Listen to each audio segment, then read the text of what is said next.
Yo estoy perdiendo, pues yo levanté. Aunque no era más, pero la experiencia.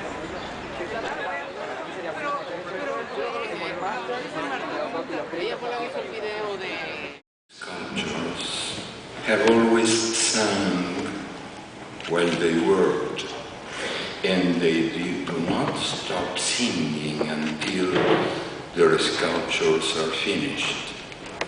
That way, the music gets inside the carvings and keeps on singing. In 1910, Leo Frobenius found ancient sculptures on the slave coast that made his eyes bulge.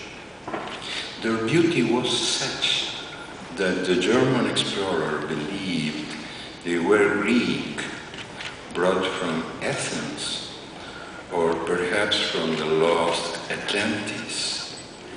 His colleagues agreed, Africa, daughter of a scorn, mother of slaves, could not have produced such marvels. It did, though.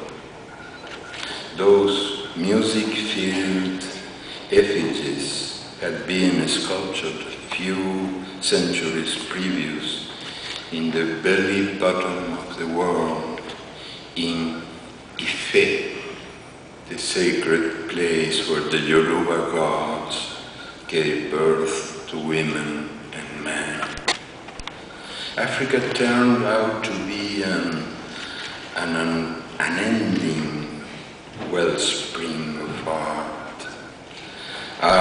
worth celebrating and worth stealing. It seems Paul Gauguin, a rather absent-minded fellow, put his name on a couple of sculptures from the continent.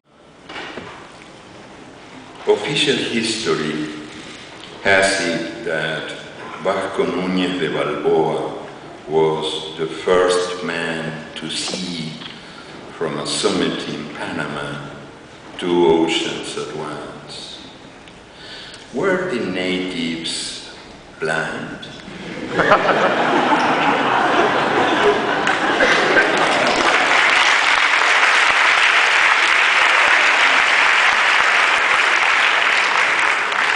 Who first gave names to corn and potatoes and tomatoes and chocolate and the mountains and rivers of America? Hernán Cortés, Francisco Pizarro. Were the natives mute? The pilgrims on the Mayflower heard him. God said America was the promised land.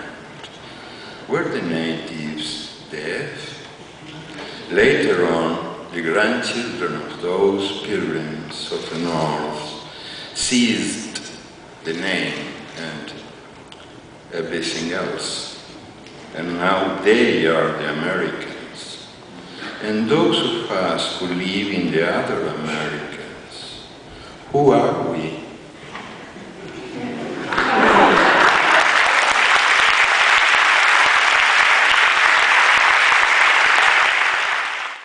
Just to remember that it's very important to have Obama as president here in the United States, because he's black or half black in a country where being black was not exactly easy. There are a lot of ignored facts, forgotten, I don't know, like this one. Around 1940, Charles Drew came up with new techniques for processing and storing plasma. In light of his discoveries, which were to save millions of lives during the Second World War, Drew was named the first director of the Red Cross Blood Bank in the United States. He lasted 8 months on the job. In 1942, an order from the Pentagon prohibited mixing black blood with white blood in transfusions. Black blood, white blood, this is utter stupidity, Drew said, and he would not obey the order. He would not discriminate against blood. And he understood the matter because he was a scientist and because he was black. So he resigned, or was resigned. Working for British intelligence, Alan Turing helped shorten the Second World War when he invented a machine that could crack the impenetrable military codes used by Germany's High Command.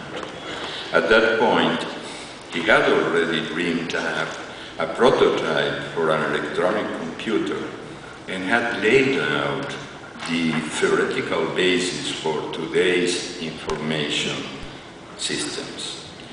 Later on, he led the team that built the first computer to operate it with integrated programs. He played interminable chess games with it and asked it questions that drove it nuts. And he insisted that it write him love letters. The machine responded by emitting rather incoherent messages, but it was not a machine, not a machine. It was flesh and blood Manchester police who arrested him in 1952 for gross indecency. At the trial, Turing pled guilty to being a homosexual. To be set free, he agreed to undergo medical treatment to cure him of the affliction. The bombardment of drugs left him impotent, and he grew breasts, and he stayed indoors, no longer went to the university.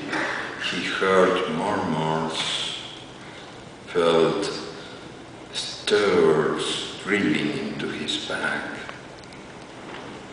He had the habit of eating an apple before going to bed, and one night he injected cyanide into the apple he was about to eat.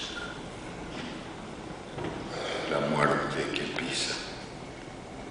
Hay dolores inevitables y así es nomás, y ni modo, pero las autoridades planetarias agregan dolor al dolor y encima nos cobran ese favor que nos hacen.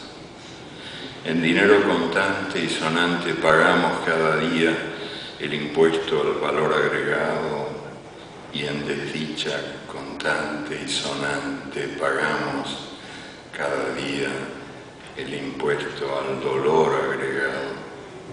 El dolor agregado se disfraza de fatalidad del destino, como si fueran la misma cosa, la angustia que nace de la fugacidad de la vida y la angustia que nace de la fugacidad del empleo.